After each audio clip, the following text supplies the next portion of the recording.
The certified letter arrived on a Thursday, the kind with the little green card that requires his signature.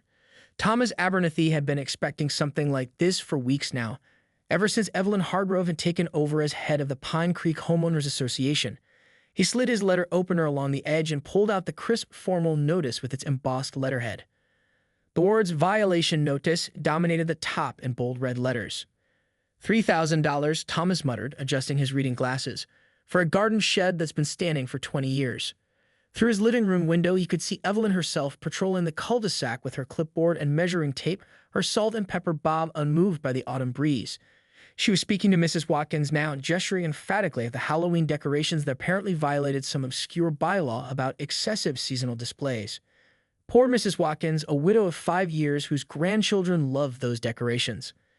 Thomas remembered when Pine Creek was just a cluster of modest homes built in the 1960s, long before it became the desirable suburban enclave that realtors now advertise. He moved here 43 years ago, when the neighborhood was still affordable for a young history professor with a modest salary. He watched as the original residents aged, as homes changed hands, as property values climbed, and as the HOA transformed from a casual community organization into something resembling a small dictatorship. His phone rang. It was Daniel Chen from across the street. "You got one too?" Daniel asked without preamble. $3,000 for my garden shed," Thomas replied. $5,000 for my non-regulation mailbox," Daniel said with a bitter laugh. "The one my daughter made in metal shop. The one that's been there for 15 years without a single complaint." Thomas looked back at the letters, scanning the paragraphs of legalese. According to Evelyn Hargrove, his shed was 6 inches too close to the property line, violated the approved color palette for the neighborhood, and wasn't built with materials consistent with the architectural integrity of Pine Creek. "She's hitting everyone," Daniel continued. "The Paddles got fined for their vegetable garden, the Rodriguezes for their basketball hoop, even old Mrs. Watkins for her Halloween decorations." Thomas walked to his study window where he could see more of the neighborhood. Sure enough, Evelyn was now at the Paddles, pointing at their neatly tended vegetable garden with disapproval etched on her face. "She's systematically targeting every original homeowner," Thomas said slowly, a realization dawning on him. "Everyone who bought before the 1990s boom." "Trying to force us out, you mean?" "For those developer friends of hers?" "Something like that," Thomas murmured, his eyes now fixed on the bottom drawer of his antique filing cabinet. After hanging up, Thomas knelt beside the cabinet, his knees protesting as he pulled open the heavy drawer. Inside were dozens of manila folders, meticulously labeled and organized by year. His fingers traced along them until he found what he was looking for: Pine Creek Original Deeds and Covenants, 1962. Few people in the neighborhood knew that Thomas wasn't just a retired history professor. His specialty had been property law and land records of the American Midwest. Fewer still knew that when the original developer of Pine Creek had gone bankrupt in 1979, Thomas had quietly acquired something extraordinary at the estate liquidation auction. He pulled out the folder and spread its contents on his desk. There they were, the original deeds to every property in Pine Creek, plus the master title and the original covenants that predated any homeowners association. Thomas had kept them safe all these years, never thinking he'd need them. He picked up the phone again to call his lawyer, Susan Kim, who'd helped him authenticate the documents years ago. "Susan," he said when she answered, "remember those Pine Creek deeds I have you look at? I think it's time we put them to use. The new HOA president is about to learn a history lesson she won't forget." Outside, Evelyn Hargrove continued her patrol, clipboard in hand, utterly unaware that the quiet professor at number 42 was about to change everything. The weekend passed in a flurry of activity. Thomas's dining room table disappeared beneath stacks of documents, legal pads filled with his careful notes, and cups of cold tea forgotten during his research marathons. Susan Kim, his attorney, had spent most of Saturday poring over the original deeds with him, her expression growing more incredulous with each page. "These are gold, Thomas," she said, tapping the yellowed papers. "Pure legal gold. The HOA's current bylaws directly contradict the original covenants, which explicitly protected homeowners' rights to reasonable property modifications." Now, on Monday morning, Thomas stood at his front window watching the neighbors arrive at his house one by one. He called an impromptu meeting, inviting everyone who received a violation notice. By 10 a.m., 14 households were represented in his living room, nearly all the original homeowners in Pine Creek, plus a few sympathetic newer residents. "She fined me for my bird feeders," Mrs. Watkins said, her voice trembling slightly. "Said they were attracting undesirable wildlife. Those chickadees have been my only company some days since Harold passed." The Paddles nodded in understanding. "Our garden has to go by the end of the month," Mr. Petel said, 3 generations of family recipes depend on those vegetables. Thomas cleared his throat. I've asked you all here because what Evelyn Hargrove is doing isn't just unfair, it's illegal. A murmur ran through the room as Thomas distributed folders containing copies of key documents. Susan stood beside him, adding legal weight to his words. The original covenants from 1962 supersede any HOA bylaws, specifically protect your rights to garden structures, gardens, mailboxes, and other reasonable property uses, Thomas explained. More importantly, they contain a clause requiring a 90% majority vote for any significant rule changes or financial penalties. Daniel Chen leafed through his packet. So these fines are completely unenforceable, Susan finished for him. The current HOA board was never properly empowered to levy them. Maria Rodriguez, whose basketball hoop had been deemed an unsightly sporting apparatus, leaned forward. Can they force us to pay anyway? They can try, Susan replied. But I wouldn't recommend writing any checks just yet. As the meeting continued, Thomas noticed a sleek BMW pulling up outside. Evelyn Hargrove emerged, her expression souring as she took in the collection of cars parked along the street. She marched up his walkway and rang the doorbell repeatedly. Thomas excused himself and opened the door just enough to block her view of the gathering inside. Good morning, Evelyn. How can I help you? There appears to be an unauthorized gathering at your residence, she said, attempting to peer past him. The HOA bylaws clearly state that any neighborhood meeting must be approved by the board at least 2 weeks in advance. This isn't a neighborhood meeting, Thomas replied mildly. It's a private gathering of friends in my home. Unless you're planning to regulate who I can invite for coffee now. Evelyn's lips thinned. I've received reports that you're encouraging homeowners to disregard official violation notices. I'm encouraging homeowners to understand their legal rights, Thomas corrected. Rights established decades before your particular interpretation of the rules. Her eyes narrowed. The bylaws are quite clear, Professor Abernathy. The board has full authority to enforce neighborhood standards. Which bylaws would those be? Thomas asked innocently. The ones created in 2018 when your husband was board president? Or perhaps the ones from 2022, when your developer friend Mr. Davidson joined the board right before proposing to buy out problem properties? The color drained from Evelyn's face. How do you? History is my specialty, Thomas said, allowing a small smile. Particularly local history. Did you know I have quite an extensive collection of Pine Creek documents? Fascinating reading. Behind him, Susan appeared with a thick folder. Ms. Hargrove, I'm Susan Kim, attorney for Professor Abernathy and several other Pine Creek residents. We were just about to discuss next steps regarding the invalid fines your organization has been issuing. Perhaps you'd like to join us? Your perspective could be valuable. Evelyn's composure cracked for just a moment before she straightened her jacket. This is ridiculous. You can't possibly have any legal standing to challenge the HOA. Thomas opened the door wider, revealing the room full of neighbors watching intently. Actually, we do. And there's something you should know about the deeds to these properties. I don't have time for amateur legal theories, Evelyn cut him off. Expect further correspondence from the HOA's attorney. She turned sharply and marched back to her car. The Pine Creek Community Center hadn't seen this many residents in one place since the contentious vote to install the ornamental fountain 5 years ago. Tonight, plastic chairs had been arranged in neat rows, quickly filling with curious homeowners. At the front of the room, Thomas sat at a folding table with Susan and 3 other original residents, their documents arranged in precise stacks before them. Evelyn Hargrove and the rest of the HOA board occupied a similar table across the aisle, their attorneys flanking them like sentinels. The room hummed with whispered conversations and speculation. I've heard the professor has papers that could dissolve the entire HOA, whispered a young mother who had moved in just 6 months ago. I heard Hargrove's been working with that developer who built those monstrosities over in Maple Hills, replied her neighbor. Thomas observed it all with outward calm, though his heart pounded in his chest. In the 3 days since his confrontation with Evelyn, things had escalated quickly. Anonymous flyers had appeared on doorsteps warning about radical elements threatening property values. 2 board members had visited Mrs. Watkins, suggesting her fixed income might make it difficult to maintain her property to community standards and offering to connect her with interested buyers. Most troubling was the notice Thomas had received yesterday. The HOA was calling for an emergency vote to approve a special assessment of $15,000 per household for critical infrastructure improvements. The timing was no coincidence. At precisely 7:00 p.m., Evelyn tapped the microphone. I call this meeting to order, she announced, her voice crisp and authoritative. We have 2 items on the agenda tonight, voting on the special assessment for infrastructure improvements and addressing concerns about certain homeowners spreading misinformation about HOA authority. From his seat, Thomas raised his hand. Point of order, he called out clearly. According to the original governing documents of Pine Creek, any meeting agenda must be published 7 days in advance, and any financial vote requires 14 days' notice. Evelyn's smile remained fixed.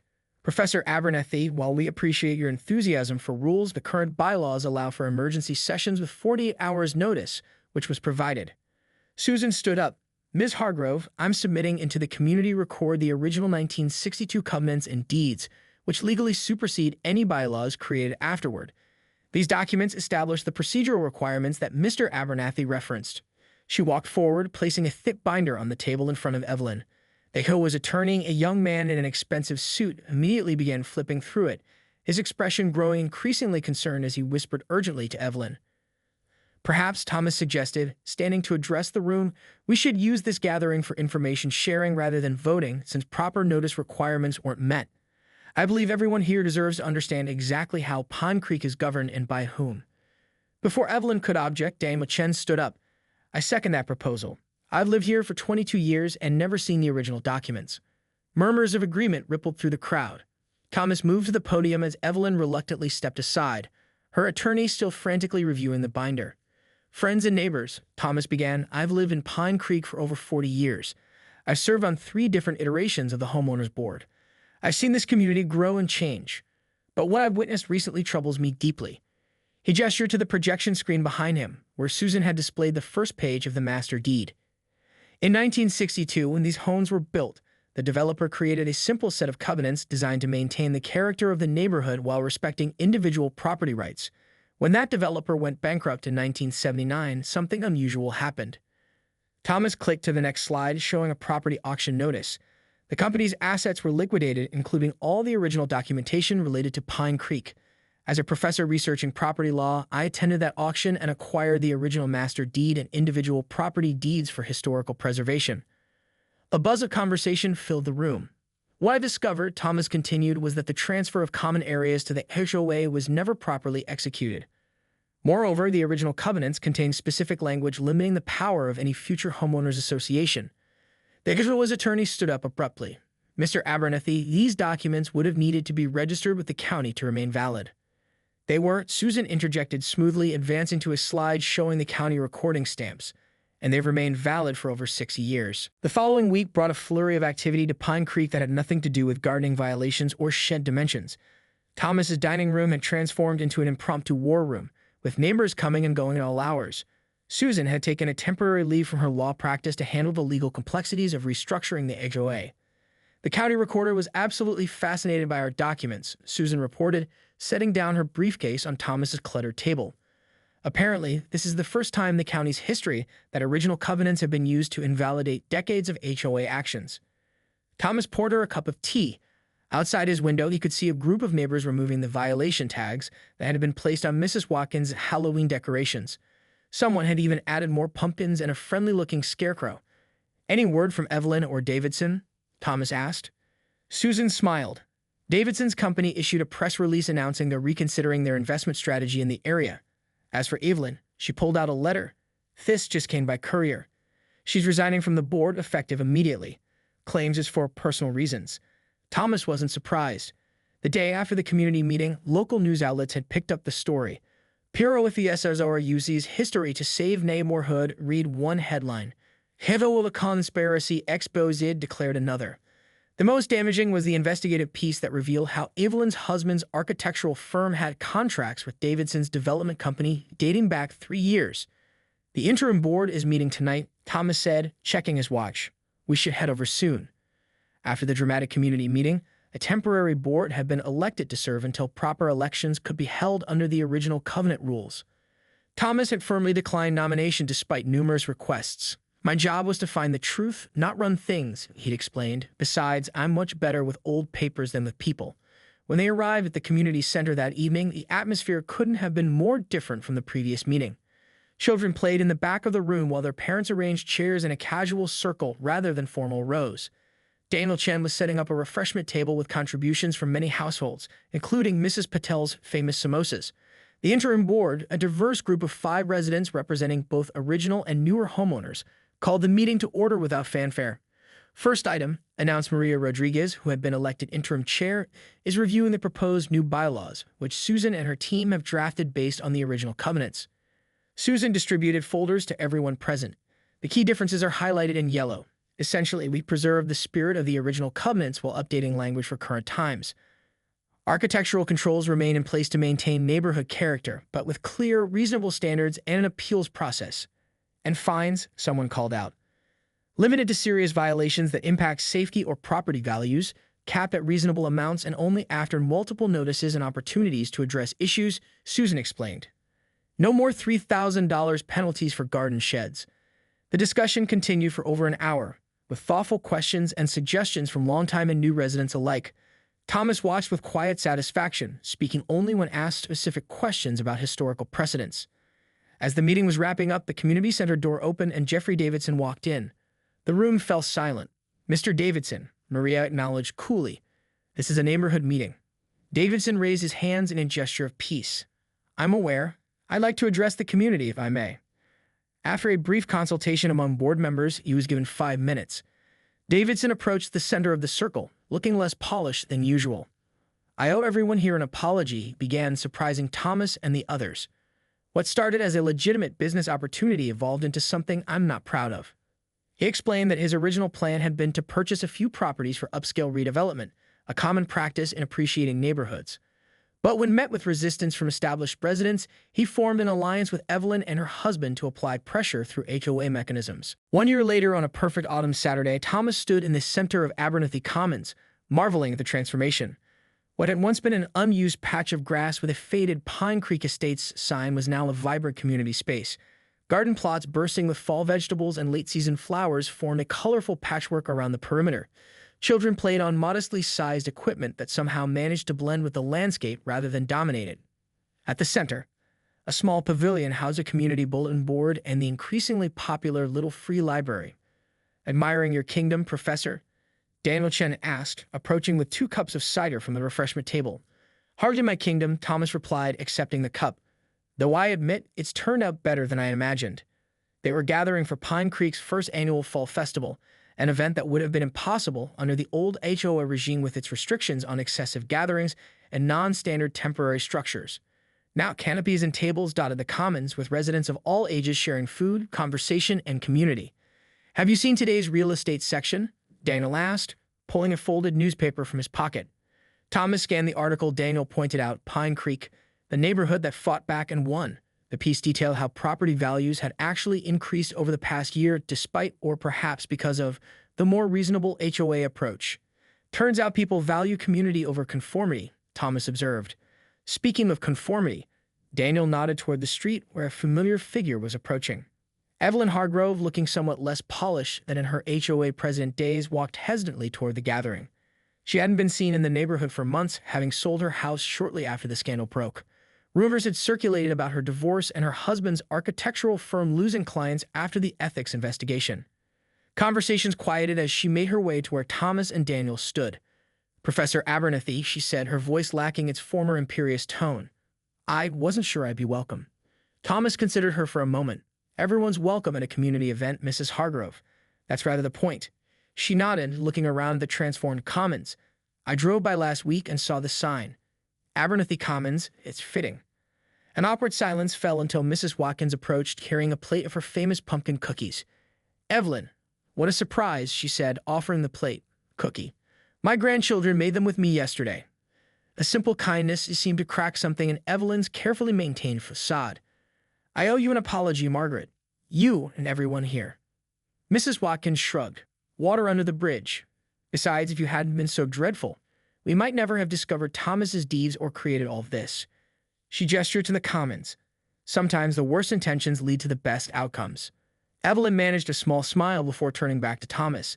"Actually, Professor, I came because I found something you might want for your historical collection." From her purse, she withdrew a weathered leather portfolio. "When we were cleaning out my husband's office, I found these original architectural drawings for Pine Creek. They date back to 1962. The architect's preliminary sketches for the neighborhood, including plans for this very park that never came to fruition. I thought they belonged with your deeds." Thomas carefully opened the portfolio, his historian's heart quickening at the sight of the detailed hand-drawn plans. These are remarkable, Evelyn. Thank you. As she nodded and moved away toward the refreshment table, where other neighbors greeted her with cautious civility, Thomas examined the drawings more closely. Well, I'll be, he murmured, showing Daniel a particular sketch. Look at this. The original architect had planned for a community space almost exactly like what we've created, right down to the garden plots and pavilion. History has a way of coming full circle, Daniel observed. Thomas continued studying the plans, noting how the original vision for Pine Creek had emphasized community spaces and connection between neighbors, elements that had been gradually engineered out as property values and exclusivity became the focus. Later that afternoon, as the festival was in full swing, Maria Rodriguez clinked a glass to gather everyone's attention. As the current elected HOA president, a position that had been transformed from feared enforcer to community facilitator, she had an announcement. First, I want to thank everyone who made today possible, she began, especially our garden committee, our maintenance volunteers, and of course, Thomas Abernathy, without whom we might still be measuring the height of each other's grass with rulers.